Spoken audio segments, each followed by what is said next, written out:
Welcome, ladies and gentlemen. This is Basil Rathbone inviting you to join me beyond the green door. Today we shall consider the case of Edward Morse, a hard-headed man completely lacking in superstitions. It was this very quality which led Morse beyond the green door.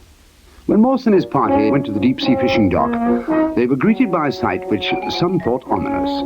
A stream of rats was pouring from the deck of the boat they had chartered. There must have been, 24 of them, and they fled from that boat in terror, jumping into the water whenever any of the men shouted at them.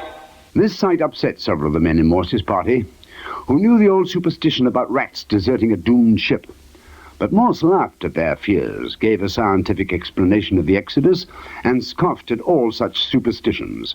Rather sheepishly, the men followed Morse onto the boat. They had a marvelous day's fishing under a sky of purest blue. And by silent consent, they did not mention the fleeing rats again. They fished, and the skipper was kept busy cleaning and icing their catch. He was so busy that he never noticed the sudden line squall that came up just after sunset. No one was at the wheel. The squall caught the boat broadside and turned it over as though it were a toy. Morse kept his head. That practical man released the life raft and leaped free of the rapidly sinking boat. Then he shouted to the others, but received no reply. Those who had been below decks with the skipper had been carried down with the ship. The men on deck had panicked and tried to swim 5 miles to the Jersey shore. No one had kept his head like Morse, who now found himself alone in deep twilight, but unable to find the life raft. He swam in wide circles, cursing the near darkness, searching for the raft. At last, when he had reached the limit of his strength, he found it.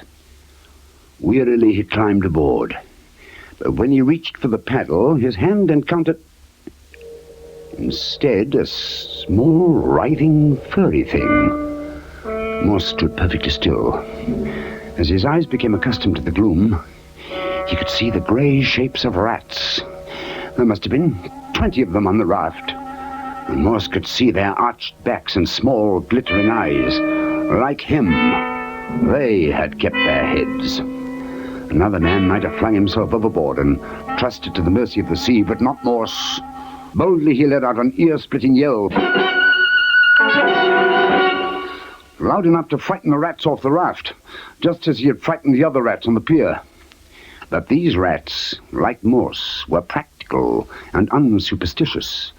Unlike their comrades, they didn't believe in doomed ships, they didn't believe in ghosts, and they certainly didn't believe in shouting men.